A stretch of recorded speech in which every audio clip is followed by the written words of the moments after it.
As a student at the Labor Center, I had the privilege of walking my first picket line. I was actually very scared. It was my first picket line. It was my first time being kind of an active part of the labor movement. And I just remember being amongst the workers and just seeing how brave they were to come out and speak out in front of their own employer. I think for me, I was scared to tell people that I was undocumented. And I remember the very first day of our June summer program, we were doing an action in front of the ICE office.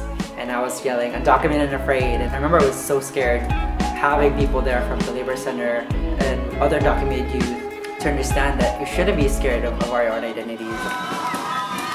I was a part of the African American Leadership School in 2007. A lot of the leaders in that were a lot of people that helped to transform and bring upon the Black Worker Center here in Los Angeles County, which is incredibly the only Black Worker Center in the nation. A lot of what the UCLA Labor Center does is working with students, developing their expertise as researchers, bringing those researchers to the unions that would really need their expertise. Well, on the day that we celebrated the opening of the current UCLA Labor Center, it was a moment when we had national labor leaders in Los Angeles to also celebrate what our labor center was going to mean to us. The UCLA Labor Center was really the anchor in conducting participatory research with hundreds of car wash workers to really find out what exactly was happening in our own backyard with car wash workers.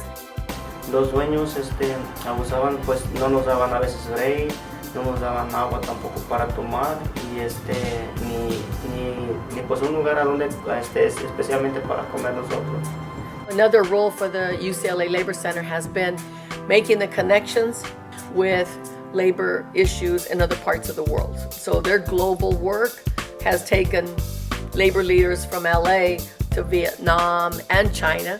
Centers like the UCLA Labor Center, I think, are really critical for us to understand what it means to be an immigrant, to be a Black worker, to be a Latino worker, an Asian worker, and creating leadership within the various communities, and for them to understand that labor rights are immigrant rights, queer rights are immigrant rights. What inspires me is being able to give a man or a woman a career that they can hold on to that's tangible, that can really positively change their life and make the other people around them lives better as well.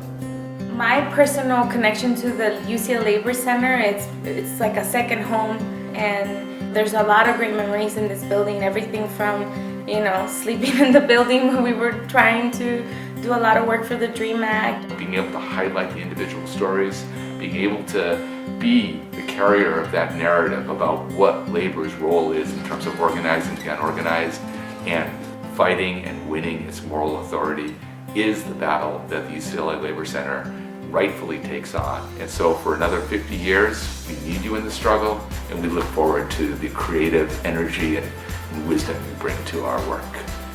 Congratulations to 50 years of incredible work by the UCLA Labor Center. And I look forward to 50 more years of innovative organizing.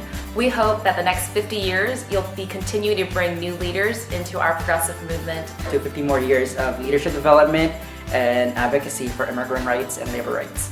I'm looking forward to being a part, as long as I can, of the next 50 years of changing workers' lives.